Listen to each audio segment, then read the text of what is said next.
بسم اللہ الرحمن الرحیم۔ پیارے بہن بھائیو، السلام علیکم۔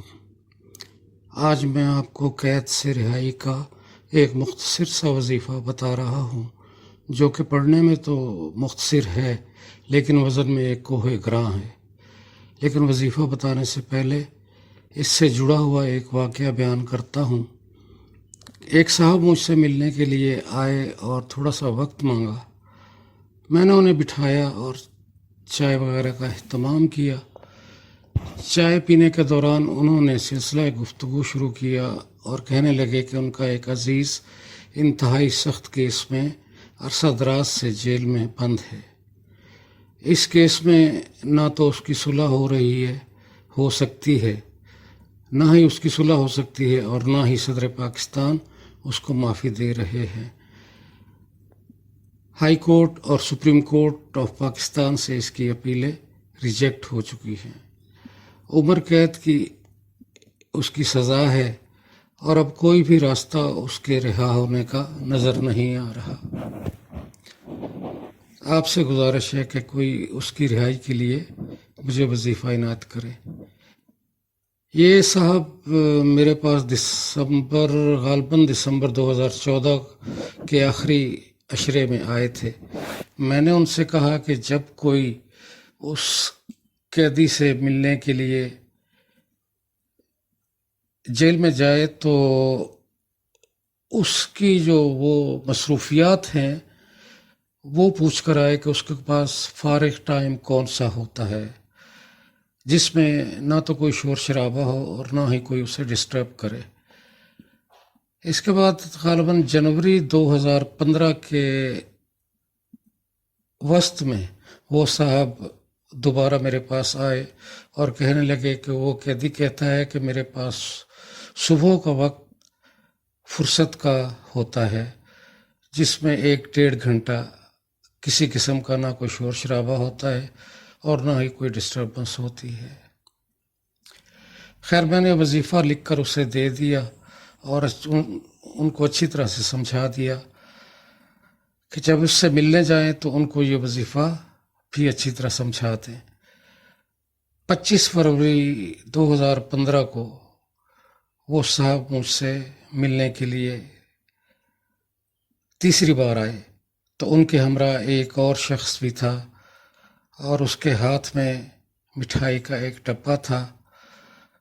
میں نے ان کو بٹھایا، حال احوال پوچھا اور سوالیہ نظروں سے نئے آنے والے صاحب کو دیکھا تو وہ صاحب بولے کہ یہ وہی قیدی ہے جس کو آپ نے رہائی کے لیے وظیفہ لکھ کر بھیجا تھا۔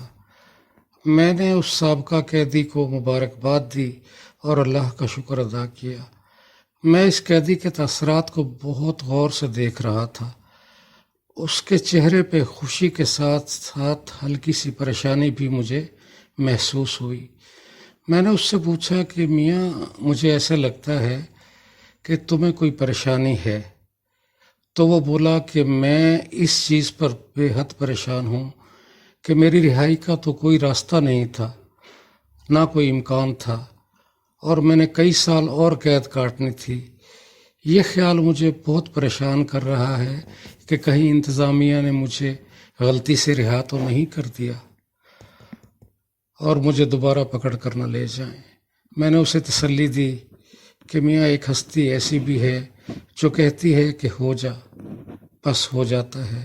تم جاؤ، خوش و خرم زندگی گزارو، کام کاج کرو اور وظیفے کو بدستور پڑھتے رہو۔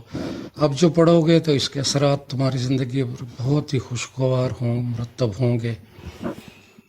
بہنوں اور بھائیوں، یہ سن اور تاریخیں مجھے یاد اس قیدی کی وجہ سے جو ہر سال 25 فروری کو مجھے یاد کرواتا رہتا ہے، رابطہ کرتا ہے اور کہتا ہے کہ جی آج کے دن میں آپ کے وظیفے کی بدولت، تو میں اس کو کہتا ہوں کہ نہیں، میرے وظیفے کی بدولت نہیں، اللہ کے اور اللہ کے رسول کے اوپر جو تم نے ہدیہ کیا ہے اس کی بدولت آپ نکلے ہیں۔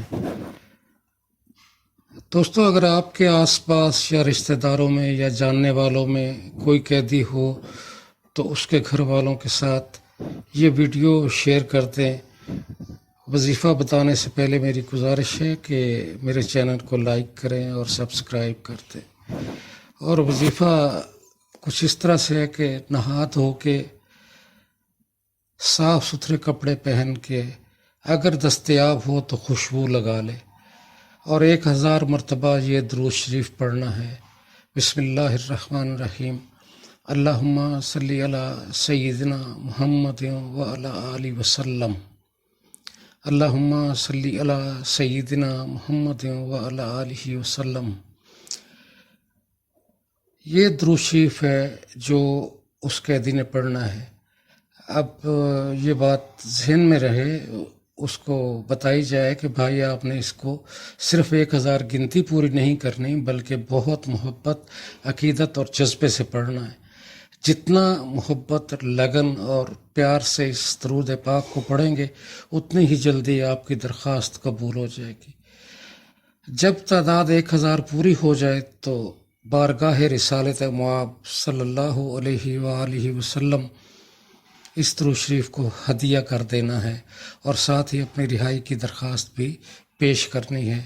انشاءاللہ بہت جلد بارگاہ رسالت مآب صلی اللہ علیہ وآلہ وسلم سے شرف قبولیت بخشا جائے گا. دعاؤں میں مجھے یاد رکھیں. اللہ حافظ.